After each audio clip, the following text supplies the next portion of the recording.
giving you a vocational leg up on everyone else. Here's our career Sherpa, Julie Bauke.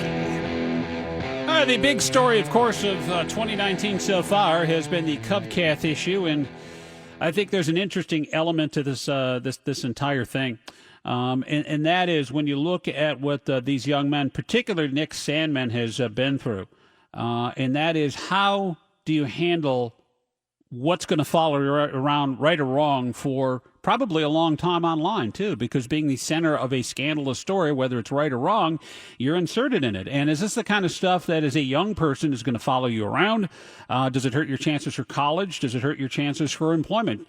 And Julie Bauke is here, our career Sherpa, to put this all in perspective. Julie, for a long time, you folks in the HR sector have believed that stuff we do online as kids may follow us onto school and then onto careers, or right into careers. And I think the same is true here with Nick Sandmann.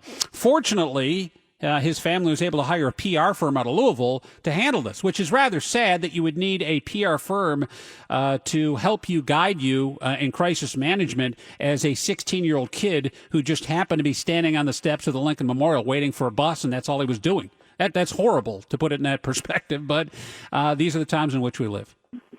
Well, I think the PR firm was, not just for him, but for the family, for Cubcats, for the community, for how do you navigate this? And any of us, whether we're 16 or 66, to be thrust into the spotlight like this, right? Whether it's super, something that is, whether you win $30 million or it's something like this, is difficult because you could cure poverty and you'd still have haters. So it's I think just really surviving it, navigating it. I'm sure they did need some help.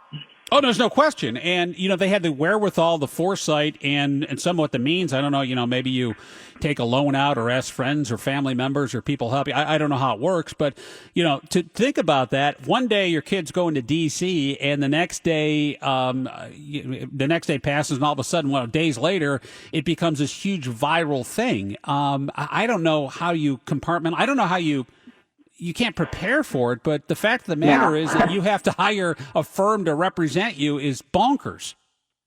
Well, yeah, and the firm, it is. That's the world we live in, Yeah. I mean, it back in our day, if you're in the town you grew up in, you might do or say something crazy. It might make it to the front of the page. You might be, the paper might be good or bad.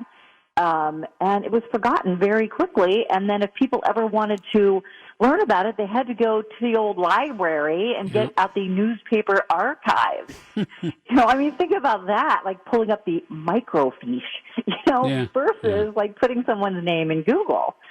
But whether it's going to help, whether it's going to hurt them or not, I don't think so. Okay, so look at this. All right, so think about Brock Turner. Remember who Brock Turner is? I don't know. I know the name. What did he do? Stanford, from Dayton, the Stanford swimmer. Oh, the swimmer. Yeah, right. Yep. Who was accused of sexual assault and got a very, very light fine and blah, blah, blah. That is going to follow him forever in a negative way. Mm-hmm. And I'm not here to say whether it should or shouldn't, but when it's something that is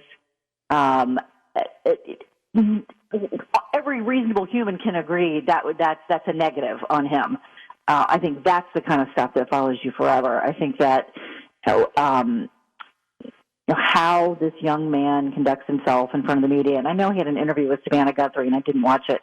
I didn't see it yet, so I don't know how played some cuts, and she handled it pretty well. But as I pointed out, as you know, Julie, that stuff's all negotiated. The PR firm reached out to NBC, ABC, CBS, and Fox and said, all right, who wants Sandman? Here's a song of lines of questions you're going to wind up asking, and I wouldn't be surprised if the questions were pre-approved.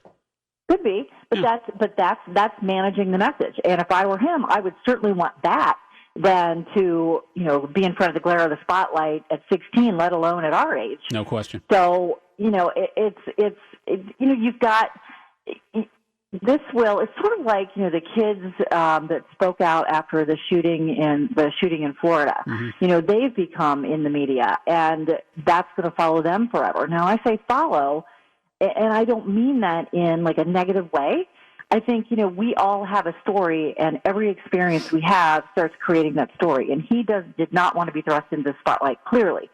But, but I also think that when you look at that, there's two very clear sides to it. There's a lot of room there for interpretation about what happened, and people are weighing in all over the place. Yeah. So I don't know that it's necessarily going to hurt him unless you've got somebody who says, I have the hiring authority, and I'm not going to hire you because of this. But then on the other side, you could have somebody that says, you know what? I like the way this young man handled himself. I am going to give him a chance. Mm-hmm. I don't think it necessarily has to be a negative. It's always, what do you do from here with it? Yeah, and I think that's the thing, too, unfortunately, I think we're realizing that this stuff may follow you around, but you have to be proactive in managing your brand. And sadly, today's kids, the Gen Zers, already own their own brands. They do. And they're aware of that. Isn't it? It's so sad. If you and I had social media when we were in high school or college, I shudder to think. And I think you and I have turned out reasonably well. Yeah, reasonably. Speak for yourself. But that's what I mean. Sometimes you turn out well as an adult and become an upstanding, responsible citizen because of things you did when you were a youth that were either indiscretions or you were high-fived for. It's all part of your story, and it's how do you conduct yourself, and how do you move on from here? Think of it this way: when it comes to college application time, he's going to have a heck of a topic for an essay. Yeah, there's no question about it. Good. Yeah, well, I'm glad that it's about a defining moment in your life. Yeah. Some kids are going to be like, when I got cut from the soccer team. Yeah. Right. And his is going to be. He's going to have a great story. Here's a great, and it's a good story. And so hopefully, you can turn that negative into a positive, and just the oversight of what's happening. And and today, that's today's headlines. Tomorrow, we'll kind of forget who Nick Sandman was, and hopefully that's it, and for the better. Anyway, Julie Bauke is our career Sherpa on 700 WLW. I also want to talk about this, and when it comes to applying for a job. And how we talked about ghosting before, which is a big thing with candidates for jobs, where they get offered the job because the economy is good, because jobs are plentiful right now. They blow off the job and go, you know what, I found something better. I'm not even going to talk to you. But we also have stories, too, about employers doing that, right? Oh, my gosh. Employer behavior sometimes. And employers know. You've got to move really fast, because when you've got a prospect that you're really excited about, and they have a unique skill set, or one that you think is a great fit for you, you can't mess around.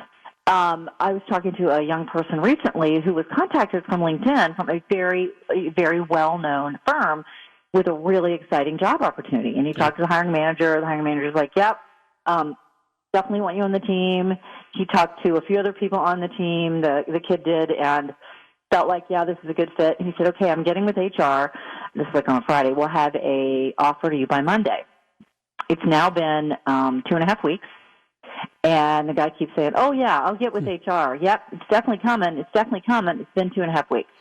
So this kid said to me, he said, I'm out. He said, I will not go work for them. He said, because if this is how you're treating somebody that you're excited to have on your team, what's it going to be like when you hire me? Mm-hmm. And he said, so is it that, he said, I don't know, is HR just screwed up? And HR always gets blamed. And I'm here to tell you, it is not always HR's fault by a long shot. Yeah, it is. Or did he not get his act together? Or he's like, is he cooling on me? And so he looks at this and he goes, okay, so is this how they do business? Mm-hmm. And he looks at it and he says, good company. He said, and does this guy not realize that someday I might be in a position to buy their services? And this experience will stick with me. And so he asked for my counsel, and I said, we did a couple things to just see if they were serious. And then he's like, the guy's like, oh, yeah. Sorry for the delay. You should hear something in the next couple of days. And, of course, this candidate rolled his eyes, and I said, don't do anything else. I said, just wait. Just wait and see what happens, and then you can politely tell them, I've moved on. I have other opportunities, and maybe they'll learn something from it. Because if there's somebody you really want on your team, it's so hard to find good people. Why are you screwing around? Yeah. Why can't you get your act together? And that's just one of many stories that I'm hearing about, really, employer behavior that in a situation where you've got a candidate that you're really excited about on the line and they have a unique skill set, why are you saying, you hear from us by Monday, you hear from us by Tuesday, you hear from us by Wednesday, over and over again. All you're saying is, I can't be trusted. And we get to that. We talk about that employer brand. I mean, how are you treating candidates in the process of hiring them? Because it's sort of like dating, right? If you're not ready to be on your best behavior while dating, if you're a cad or a difficult person while you're dating, you're probably not a great prospect for a long-term relationship, because you aren't all of a sudden going to see the light and be better. Yeah, that makes sense. But again, does this fall on deaf ears? We all know stories where employers or employees, and again, it's one of those cases where, I'm fine. The rest of the world's messed up. That's how everybody thinks. Yeah, exactly. Or there's still that thought, especially in some hiring managers. Well, we're XYZ company. Mm-hmm. Everybody wants to work here. Oh, sure, yeah. So, yeah, why wouldn't they wait? Well, in the meantime, this kid's been contacted by at least 3 other people from LinkedIn who are interested in talking to him. And so, I think you have to pay attention to patterns of behavior, whether you're looking to hire a person or whether you're a company looking to hire a person, or you're a person looking at a company and deciding where to go work. We can get so caught up in, oh, great company, they just must be busy, blah, blah, blah. Yeah, but so are you. And really, when we start treating each other with respect, when you would really say, look, this is a business proposition. When I hire somebody, it is a business proposition. I mean, that person, so I really believe in the business of you. You have to operate yourself and your career as a business, and you have to make best decisions for that business. And so a company comes to you and wants to hire you, you have to look at it, and just as you would if you were making any other business decision. How is the potential buyer of my services, or the person who's selling his company as a great place to work, what are the words in the music matching up? Yeah. And, in this case, they aren't. Yeah, it makes perfect sense. Julie Bauke, our Career Sherpa on the Scott Sloan Show on Wednesday morning, 700 WLW, the Bauke Group. That's BAUKE, BaukeGroup.com. She's a job and a career coach. If you're contemplating a career change, midlife crisis, whatever you have, Julie has all the answers, don't you, Julie? Every single one.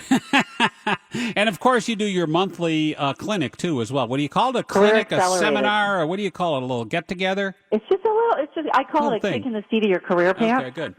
It's an hour and a half. It's the second Tuesday of the month, and you can find out information at careeraccelerated.com. All right, just had one, another one coming up. So register. Julie, thanks again. Appreciate it. We'll talk next week. All right, see ya.